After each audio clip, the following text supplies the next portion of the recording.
హల్లెలూయా. ప్రియ దేవుని బిడ్డలారా, ఈ శుక్రవార ఆరాధనలో ఈరోజు పరమగీత గ్రంథము 5వ అధ్యాయము 10వ వచనాన్ని మనము చదువుతాము. మనము 9వ వచనాన్ని చదువుతూ ధ్యానించడం జరిగింది కిందటి వారము. ఇప్పుడు పరమగీత గ్రంథం 5వ అధ్యాయం 10. నా ప్రియుడు ధవలవర్ణుడు, 10,000 మంది పురుషులలో అతన్ని గుర్తింపవచ్చును. ప్రార్థన. ప్రేమ కలిగిన మహాపరిశుద్ధ తండ్రి, ఆశ్చర్యకరుడా, నీకు వందనాలు. ఈ రాత్రికాల వేళ నీ సన్నిధానములో పరిశుద్ధ బైబిల్ గ్రంథం పరమగీతము 5:10 చదివి నీ సన్నిధానములో మొరపెడుచున్నాము. విరిచి వడ్డిస్తారన్న ఆశతో నీ దాసుడు బట్టి వాడే ప్రభువా, నీ సిలువు చాటున మరుగు చేయండి, ప్రత్యక్షత అనుగ్రహించండి ప్రభువా. ఆ వాక్యములో కావలసినటువంటి ఆత్మీయ జీవాహారము మేము ఇతరులకు కూడా సమాధానము చెప్పేటటువంటి బిడ్డలుగా, నిన్ను గూర్చి లోకానికి ప్రకటించి పరిచయం చేసే బిడ్డలుగా మేము ఎలా సిద్ధపడాలో మాకు నేర్పించండి. సూలమ్మితి సంఘ కన్యక ఎలాగునైతే నిన్ను గూర్చి సాక్ష్యం చెబుతుందో,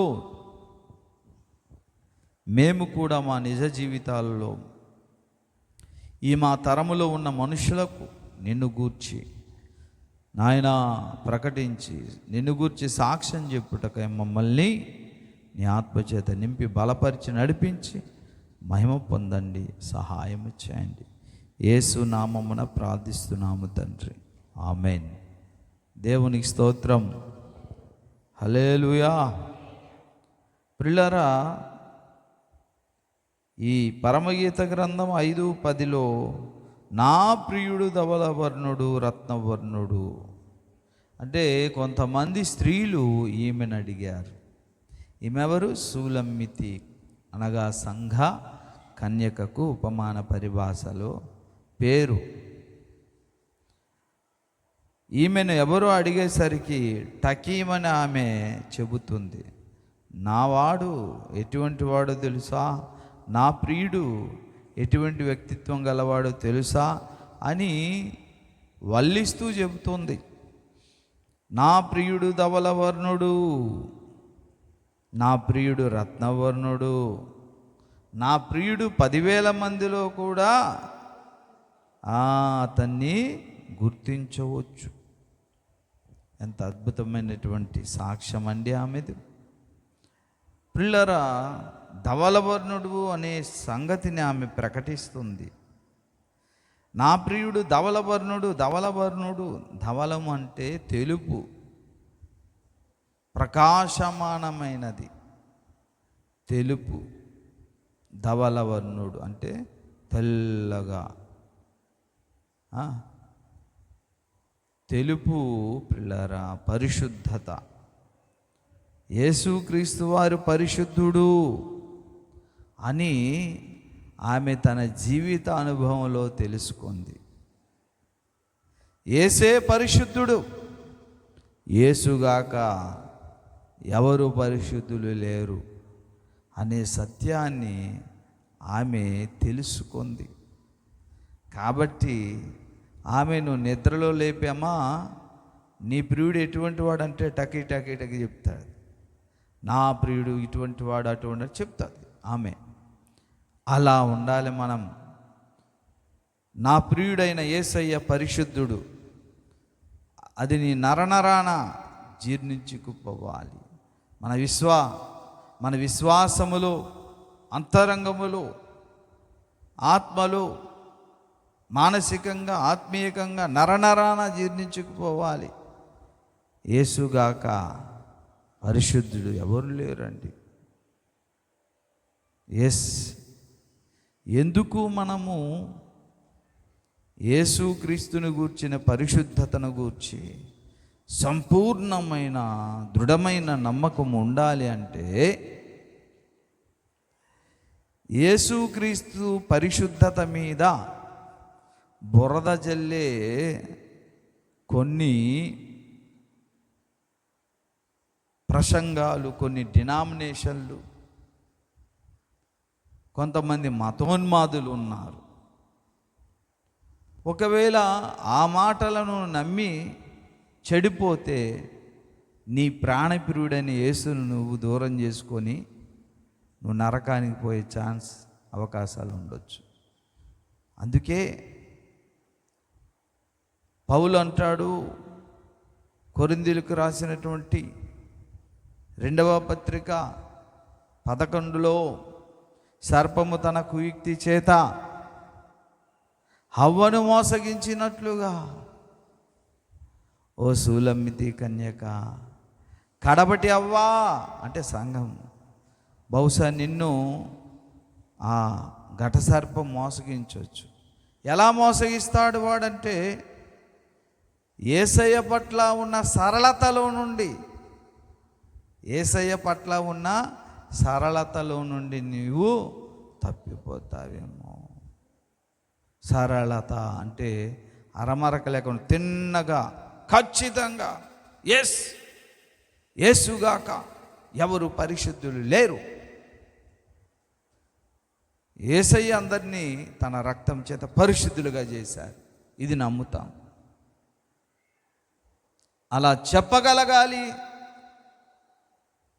హృదయ అంతరంగాలలో దృఢమైనటువంటి బలమైనటువంటి ఎవ్వరు కదల్చలేని సియోని కొండలాంటి విశ్వాసము యేసుక్రీస్తు వారి యొక్క పరిశుద్ధత మీద నీకు నాకు ఉండాలి. అది నా ప్రియుడు ధవలవర్ణుడు అని చెప్పడం. హల్లెలూయా, హల్లెలూయా. ఇంకా మున్ముందు మరికొన్ని వచనాలు చదువుతాం మనము. ఇంకా ఏమంటుందామె? నా ప్రియుడు రత్నవర్ణుడు. రత్నవర్ణ అంటే ఎరుపు వర్ణము, ఎరుపు. ఇప్పటికీ అర్థమై ఉండవచ్చు. ఎరుపు, రక్తము, రక్తమును రక్తమును పరిశుద్ధ రక్తమును ధరించి రక్తముతోను రక్తములోను ఆయన వచ్చి సర్వ మానవాళికి పాప క్షమాపణ కలుగుటకై కావలసిన పరిశుద్ధ రక్తమును ఆయన భూమి మీద చిందించాడు. రక్తముతో వచ్చాడు ఆయన, రక్తముతో వచ్చాడు, రక్తములో వచ్చాడు. కాబట్టి యేసుక్రీస్తు వారిలా ఎవరు కూడా సర్వ మానవాళికి, సర్వ విశ్వములో ఉన్న తేజోవాసులకు పరిశుద్ధపరిచే సాధన, పరిశుద్ధపరిచేటటువంటి రక్తము ఇప్పుడు దేవతలు అనబడిన వారు కానీ, దేవుళ్ళు అనబడిన వారు కానీ, ప్రభువులు అనబడిన వారు కానీ ఎవ్వరు కూడా తీసుకురాలే. వారు పరిశుద్ధులుగా పరిగణించబడలేదు. యేసు తప్ప. పుట్టబోవు శిశువు పరిశుద్ధుడు అని దేవదూతలు చెప్పారు. అకాల రోమా సామ్రాజ్య ప్రజలకు యేసు సమకాలీన జీవించిన ప్రజలతో నాయందు పాపం ఉన్నదని మీరు ఎవరు స్థాపింపబూనుకొందురు, చూపించండి అని ఛాలెంజ్ చేశాడు. అంత పరిశుద్ధుడు నా దేవుడు. తన మీద ఎన్నో అభాండాలు, అబద్ధ సాక్ష్యాలు పులిమి బురద జల్లాలనుకున్న ఒక్కటి కూడా అంటలేదట తన మీద. అంత పరిశుద్ధుడు ఆయన. అగ్నికి రంగులు పోయగలమా? దహించు అగ్ని ఉన్న యేసయ్య పరిశుద్ధుడు. కనుక ఆ పరిశుద్ధుడే పరిశుద్ధ రక్తాన్ని నీ కొరకు, నా కొరకు, విశ్వములో ప్రతి పౌరుని కొరకు తన పరిశుద్ధ రక్తాన్ని కార్చాడు.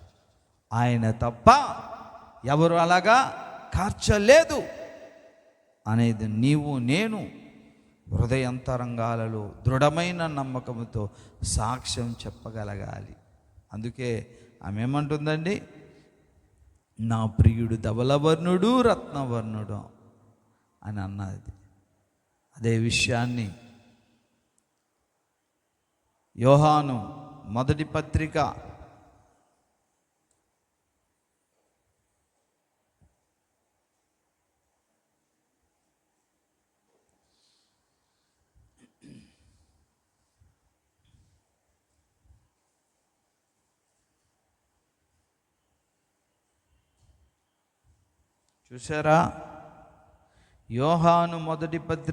5వ అధ్యాయం 6వ వచనం, నీళ్ళ ద్వారాను రక్తము ద్వారాను వచ్చినవాడు ఈయనే.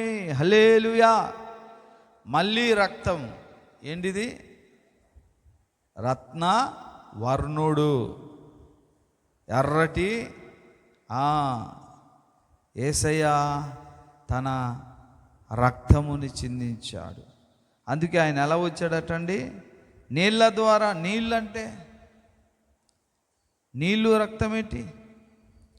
నీళ్ళు దేవుని వాక్యానికి సాదృశ్యం. అందుకే ఆ వాక్యము శరీరధారిగాను కృపాసత్య సంపూర్ణుడిగా మన మధ్య నివసించాను. కాబట్టి ప్రత్యేకించి ఇక్కడ నీళ్ళు, రక్తం అని ఎందుకు రాశాడో తెలుసండి పరిశుద్ధాత్మ దేవుడు? ఎందుకంటే నీళ్ళ ద్వారాను రక్తము ద్వారాను వచ్చిన వాడు ఈయనే, అనగా యేసుక్రీస్తే. ఈయన నీళ్లతో మాత్రమే గాక నీళ్లతోనూ రక్తముతోనూ వచ్చాను.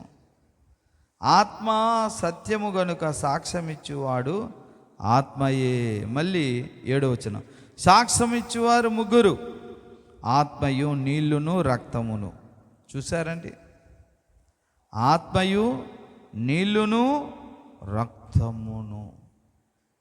యేసు ప్రభువారు భూమి మీదకు ఎలా వచ్చారంటే, ఆయన దేవదూతల స్వభావ స్వరూపమును ధరించుకోలేదు.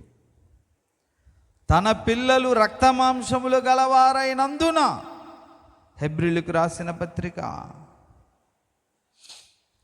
2వ అధ్యాయము 14వ వచనాన్ని నేను చదువుతున్నా. కాబట్టి ఆ పిల్లలు రక్తమాంసములు గలవారైనందున ఆ ప్రకారమే మరణము యొక్క బలము గలవానిని, అనగా అపవాదిని మరణము ద్వారా నశింపజేయుటకును, జీవితకాలమంతయు మరణ భయము చేత దాస్యమునకు లోబడిన వారిని విడిపించుటకును ఆయన కూడా రక్తమాంసములలో పాలివాడాయను. దేవునికి స్తోత్రం. హల్లెలూయా.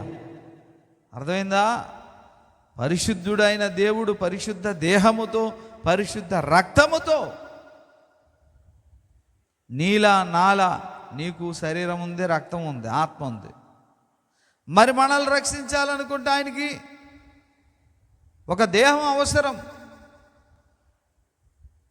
నువ్వు బలిని కోరవు కానీ ప్రభువా, నువ్వు నాకు ఒక శరీరమును అమర్చితివి అంటాడు ఆయన. మరియమ్మ గర్భములో వాక్యమే శరీరమును అమర్చబడి, రక్తమును, మరియమ్మ రక్తం కాదు, మళ్ళీ సపరేట్. వాక్యము శరీరధారి, మన పాప విమోచన కొరకు పరిశుద్ధ రక్తం. ఆ రక్తం ఎవరిది? మళ్ళీ దేవునిదేనట. హల్లెలూయా. ఎవరిది? దేవునిది. దేవుని రక్తము, దేవుని ప్రాణము యేసు రక్తములో ఉన్నది. అందుకే దేవుడు తన స్వరక్తం ఇచ్చి సంపాదించిన సంఘం అని అపోస్తుల కార్యం రాబడింది. కాబట్టి యేసు రక్తములో దేవుని ప్రాణం ఉన్నది. అందుకనే ఆయన ఎలా వచ్చారట? రక్తములోను, చదవండి, రక్తము, చూడండి, నీళ్ళ ద్వారాను రక్తము ద్వారాను అని చెప్పి మరలా ఏం చెప్తుంది అక్కడ లేఖనము? నీళ్లతోనూ రక్తముతోనట, ద్వారా మళ్ళీ తోను. చూశారండి, తండ్రి అయిన దేవుడు తన ప్రాణాన్ని యేసు రక్తములో ఉంచి మనలందరినీ రక్షించడానికి తన ప్రాణత్యాగం చేశాడు. అలా వచ్చినటువంటి దేవుళ్ళు అనబడిన వారు కానీ, దేవతలు అనబడిన వారు కానీ, ప్రభువులు అనబడిన వారు కానీ ఎవ్వరూ సరిసాటి కాదు యేసయ్యతో. ఆ సంగతి ఈమె చెబుతుందన్నమాట. హల్లెలూయా. 10,000 మంది ఉండొచ్చు, 10,000 కాకపోతే 10 కోట్ల మంది, 3 కోటి మంది ఉండొచ్చు. నువ్వు ఆరాధించేటటువంటి దేవుళ్ళు కావచ్చు, దేవతలు కావచ్చు, ప్రభువులు కావచ్చు, బాబాలు కావచ్చు.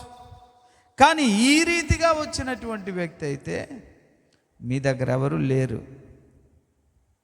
నా ప్రాణప్రియుడైతే పరిశుద్ధుడై తన రక్తమును కార్చాడు. కాబట్టి ఆయన ధవలవర్ణుడు, రత్నవర్ణుడు. మీరు అది తెలుసుకోండి.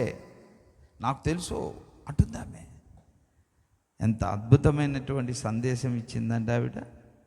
నీవు నేను పిల్లరా తుది శ్వాస వరకు ఇట్టి విశ్వాసములో స్థిరులను కదలని వారును అయి ఉండాలి. హల్లెలూయా, హల్లెలూయా, హల్లెలూయా. చూడండి పిల్లారా, ఒకసారి కొరింథీయులకు రాసిన మొదటి పత్రిక 8వ అధ్యాయము 5వ వచనాన్ని చదువుతున్నాను. దేవతలనబడిన వారును ప్రభువులనబడిన వారును అనేకులు ఉన్నారు. ఆకాశమందైనను భూమి మీదనైనను, చదవండి ఇంకా,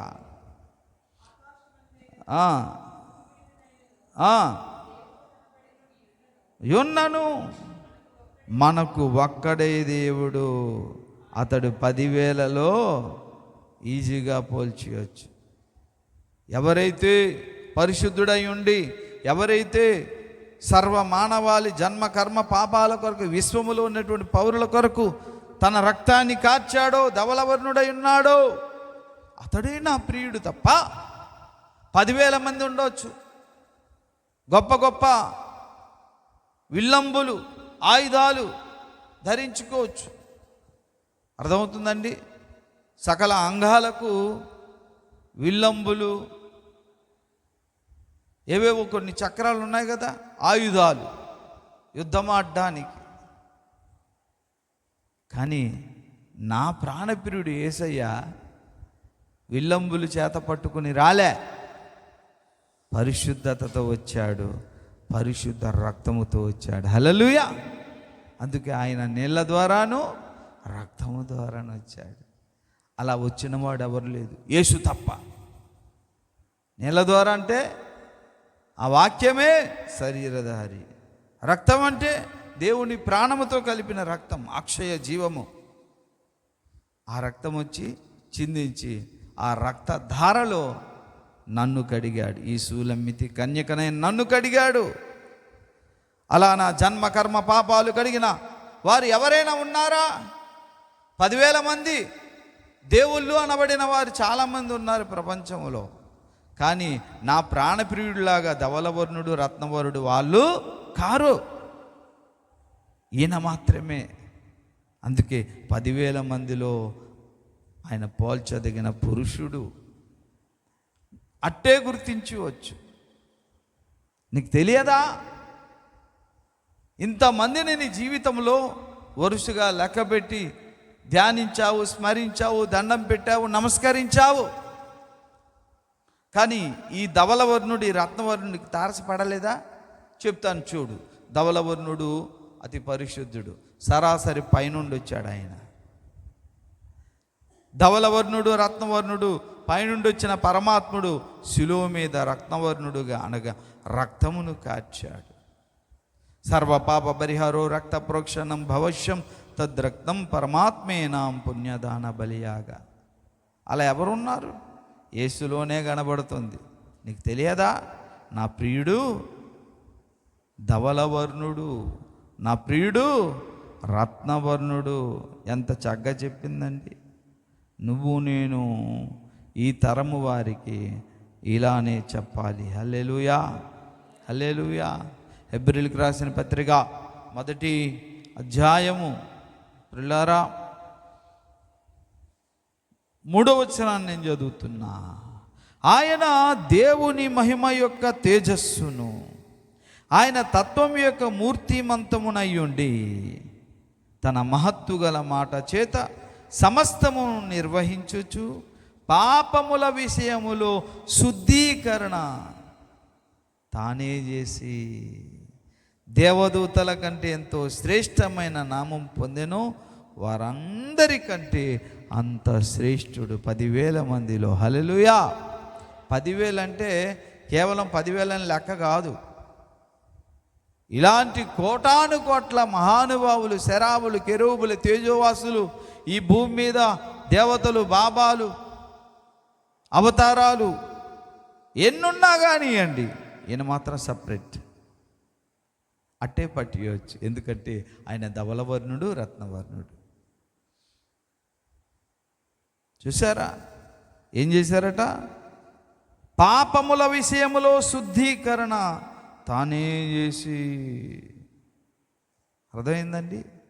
పాపముల విషయంలో శుద్ధీకరణ చేయడానికి పరిశుద్ధుడిగా వచ్చాడు. పరిశుద్ధ రక్తాన్ని తీసుకొచ్చాడు. ధవలవర్ణుడు, రత్నవర్ణుడు, నా ప్రియుడు. ఏమనుకుంటున్నావు? నా ప్రియుడు ఎటువంటి వాడు మీరు తెలుసుకోండి అని చెబుతుంది ఆమె. నీవు నీ కుటుంబంలో చెప్పగలుగుతున్నావా? నీ పిల్లలకు చెప్పగలుగుతున్నావా? నీ భర్తకు చెప్పగలుగుతున్నావా? నీ భార్యకు చెప్పగలుగుతున్నావా? నీ స్నేహితులకు చెప్పగలుగుతున్నావా? నీ కుటుంబానికి చెప్పగలుగుతున్నావా అనంటే ఆయన రత్నవర్ణుడో ధవలవర్ణుడో మాకేం తెలుసు అన్నట్టు మీరు ఉన్నారేమో. అడగగానే ఆమె నోరు మూసుకుందా చెప్పిందా? ఎందుకు చెప్పింది? ఆయన ఎందుకు రత్నవర్ణుడో, ఆయన ఎందుకు ధవలవర్ణుడో ఆమెకి తెలుసు. మరి నువ్వెందుకు చెప్పట్లేదు? మీ తమ్మునికి, మీ అన్నయ్యకు, మీ అక్కకు, మీ చెల్లికి, నీ భర్తకు చెప్పు. చెప్పు.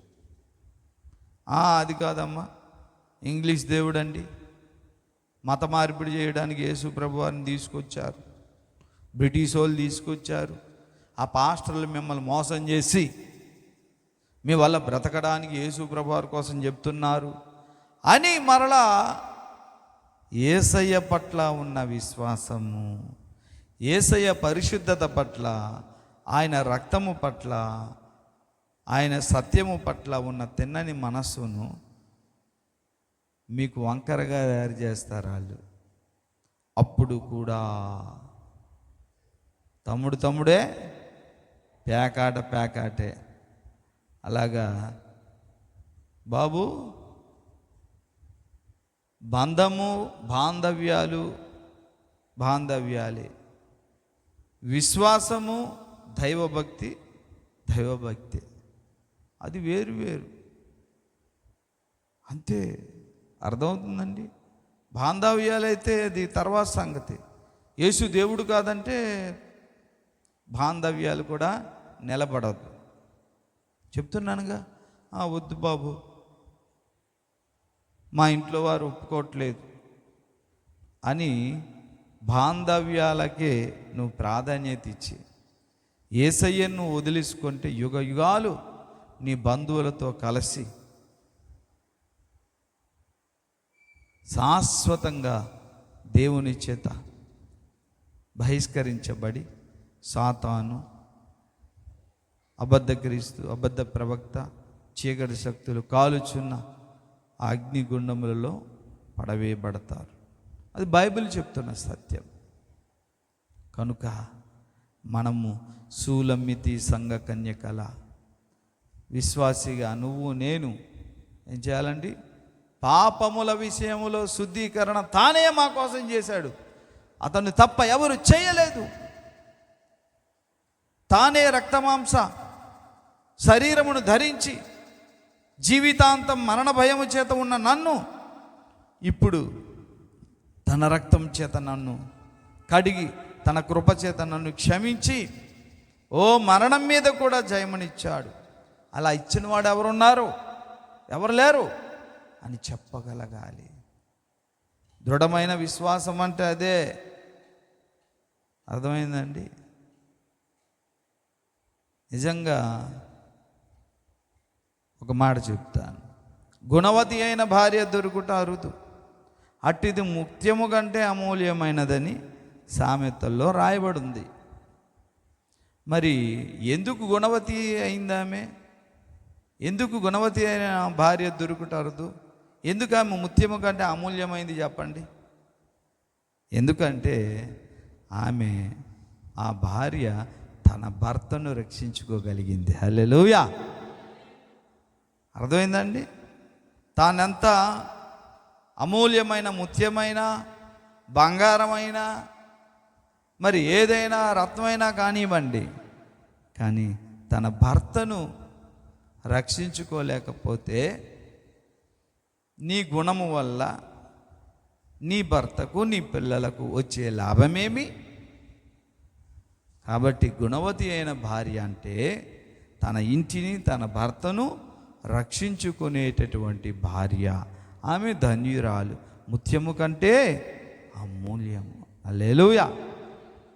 కాబట్టి ఈ రోజున గుణవతి అయిన భార్యగా మనం ఉండాలి, సూలమ్మితి కన్యకగా ఉండాలి. కాబట్టి మన భర్త కాబోయే ప్రాణప్రియుడైన యేసయ్య మరి మన వారిని, మన ఇంటి వారిని రక్షించుకోవద్దు, దేవుడు మనకు అప్పగించిన పని చేయొద్దు, సాక్ష్యం చెప్పొద్దు. అలా చెప్పాలనుకుంటే నమ్మకం ముందు నీలో బలంగా ఉండాలి. నీకే నమ్మకం లేకుండా నీవే తొట్టుపడుతుంటే అంటని తామరాకు మీద నీటి చుక్కలా యేసయ్య మీద నమ్మకం, యేసు పరిశుద్ధత మీద నమ్మకం నీకు లేక ఇతరులకు ఏం చెప్తావు? అందుకే పిల్లారా, విశ్వాస సంబంధమైన పోరాటం పోరాడాలంటే ఫస్ట్ యేసయ్య సత్యదేవుడు, యేసయ్య పరిశుద్ధుడు, యేసయ్య సర్వమానవాళి పాపాల కొరకు నా కొరకు రక్తము చిందించి మరణించి తిరిగి లేచిన మృత్యుంజయుడు. ఆయన పుట్టుకలో పరిశుద్ధత ఉంది, ఆయన మరణమును గెలుచుటలో విజయం ఉన్నదని ఫస్ట్ యేసుని గూర్చి లేఖనం ఏమేమైతే చెబుతున్నదో అవన్నీ కూడా నువ్వు నేను నమ్మినప్పుడు మనము నిత్యము కదలని సియోను కొండల విశ్వాసంలో ఉంటాం. ఈ విశ్వాసాన్ని ఎవరు కదల్చలేరు, కదల్చకూడదు. అప్పుడు మనము సాక్ష్యము ప్రాణప్రియుడని యేసయ్య కోసం చెప్పగలం, నీ తండ్రి దగ్గర, నీ అన్నదమ్ముల దగ్గర. అర్థమవుతుందండి? మా అమ్మకు చిన్నప్పుడు చెప్పేవాడిని, ఒరేయ్ నువ్వు అది తినొద్దురా, ఎందుకంటే మన యేసయ్య అలాంటి పోచేసి తినకూడదు. ఊరుకోమ్మా, నువ్వు నాకు చెప్తావు కానీ భారతదేశంలో అన్ని మతాలు గౌరవించాలి అలా చెప్పగా ఏమిచ్చాడు నీ యేసు ప్రభు? మా తండ్రిని మార్చాడా? ఎప్పుడు తిరుగుతున్నాడు ఆయన? మా తండ్రిని మార్చాడా? ముందు మా తండ్రిని మార్చమని చెప్పు నీ యేసు ప్రభుని అని అన్నాను నేను. ఇక్కడే అప్పటికి 9వ తరగతి అంత చదువుతున్నాను, 8వ తెలియదు, గుర్తులేదు. అంటే అర్థమవుతుందండి. మా అమ్మ ఏమన్నారో తెలుసా? అరే ఆమె తెలిసిన భాష ఒకటే, యేసే నిజమైన దేవుడు రా, నీకేం తెలుసు అన్నారంతే. తర్వాత ఇప్పుడు అవును అమ్మ, యేసుగాక ఇంకెవరు నిజదేవుడు, పరిశుద్ధుడు, రక్షకుడు, విమోచకుడు, మృత్యుంజయుడు, శాశ్వతంగా ఉన్నవాడు, అనువాడు ఎవరు లేరు యేసుగాక అని దృఢమైన విశ్వాసము గుండెల్లో ఆత్మలో ఉండిపోయింది. ఆ యేసు నామము కొరకు నా ప్రాణము పెట్టడానికి కూడా నేను సిద్ధమే.